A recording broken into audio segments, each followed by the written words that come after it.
বন্ধুরা, আজকে আপনাদের সামনে যে বিষয়বস্তু নিয়ে আলোচনা করব তা হল স্বামী বিবেকানন্দের জীবন বদলে দেওয়া কিছু উপদেশ সম্পর্কে। ভগবানকে সবসময় সঙ্গে পাওয়ার জন্য ও জীবনে সফল হওয়ার জন্য স্বামীজি যে সকল উপদেশগুলি দিয়েছেন সেই সমস্ত বিষয়ে আজকের এই ভিডিওটিতে আলোচনা করব।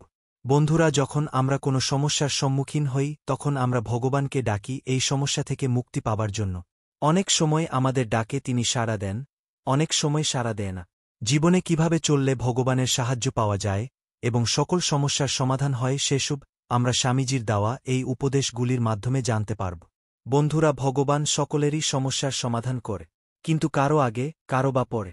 স্বামীজির বলা এই 5টি কথা যারা মেনে চলেন তারা যে কোনো রকম পরিস্থিতিতে থাকুক না কেন ভগবান খুব তাড়াতাড়ি তার সমস্যার সমাধান করে দেয়। বন্ধুরা, স্বামীজি বলেছেন, যেরকম আপনি ভাববেন ঠিক সেই রকমই আপনি হয়ে যাবেন।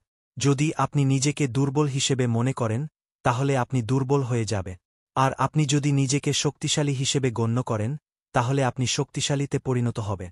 দুনিয়া আপনার সম্পর্কে কি ভাবছে সেটা তাদের ভাবতে দিন। আপনি আপনার লক্ষ্যগুলিতে দৃঢ় থাকুন। দুনিয়া আপনার একদিন পায়ের সম্মুখীন হবে। স্বামীজি বলেছেন, তুমি কখনো না বলো না তুমি অনন্ত, সমস্ত শক্তি তোমার মধ্যে নিহিত আছে, তুমি সব কিছুই করতে পার। তাই নিজের জীবনের ঝুঁকি নিন। যদি আপনি জেতেন তাহলে আপনি নেতৃত্ব করবেন, আর যদি হারেন তাহলে আপনি অন্যদের সঠিক পথ দেখাতে পারবেন। বন্ধুরা, স্বামীজি বলেছেন, যতক্ষণ পর্যন্ত না আপনি নিজের প্রতি বিশ্বাস রাখবেন ততক্ষণ পর্যন্ত আপনি ঈশ্বরকে বা অন্য কাউকে বিশ্বাস করতে পারবেন না। কারণ যার নিজের প্রতি বিশ্বাস আসে না তার কখনো ঈশ্বরের প্রতি ও বিশ্বাস জন্মায় না। বিশ্বাসই এমন এক বিষয় যা উন্নতি লাভের একমাত্র পথ। তাই স্বামীজি বলছেন, প্রত্যেকটা ধারণা যা আপনাকে দৃঢ় করে সেটাকে আপন করে নেওয়া উচিত, এবং এমন কিছু ধারণা যা আপনাকে দুর্বল করে সেটাকে প্রত্যাখ্যান করা উচিত। বন্ধুরা, স্বামীজি সর্বদা বলেছেন, একটি সময়ে একটি কাজ করো এবং সেটা করার সময় নিজের সবকিছুই তার মধ্যে ব্যয় করে দাও।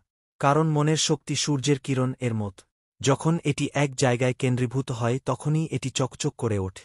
আর যে কোনো কাজ শুরু করার সময় কখনই কোনো বড় পরিকল্পনা হিসাব করবেন না।